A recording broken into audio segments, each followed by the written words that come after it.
Ahoy there! Welcome back to the Cruise Ship Safety and Security channel, the only place where safety regulations are explained with just the right mix of seriousness and sarcasm. Today's topic is PPE, personal protective equipment. You've heard it 1,000 times. Wear your PPE.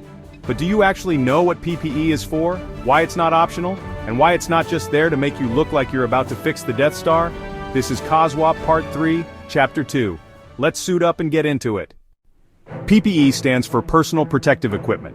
Stuff you wear to protect yourself against workplace hazards that can't be controlled any other way. We're talking about helmets, safety boots, gloves, goggles, ear defenders, respirators, harnesses, even high-vis vests. Yes, the ones that make you look like a radioactive lemon. PPE is the last line of defense, not the first. If something goes wrong, PPE is what stands between you and a hospital visit.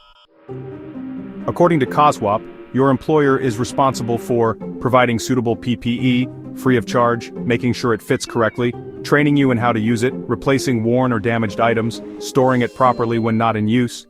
And by suitable, we don't mean whatever was left over in the stores from the 90s. Now let's talk about your job. You must wear the PPE as instructed, take reasonable care of it, report any damage or malfunction, never modify it. No drilling holes in your hard hat for airflow. And please, don't hang your harness on a rusty nail in the paint locker. That's not improvised storage, that's asking for trouble. COSWP reminds us, there's no one-size-fits-all when it comes to PPE. You need to match the gear to the hazard.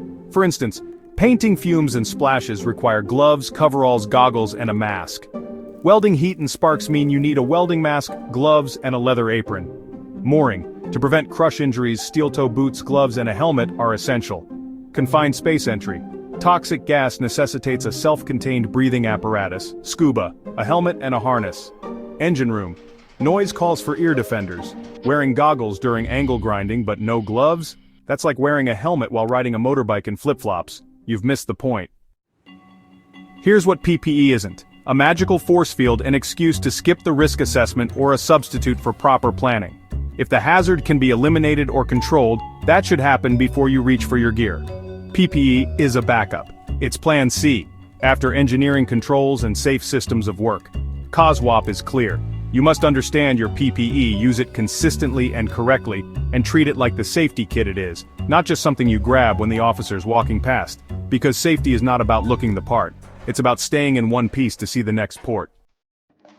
So, to recap COSWP Part 3, Chapter 2. PPE is your last line of defense. Employers must provide it, you must wear it. The right PPE depends on the task. Look after it and it'll look after you. And most importantly, it only works if you actually use it properly.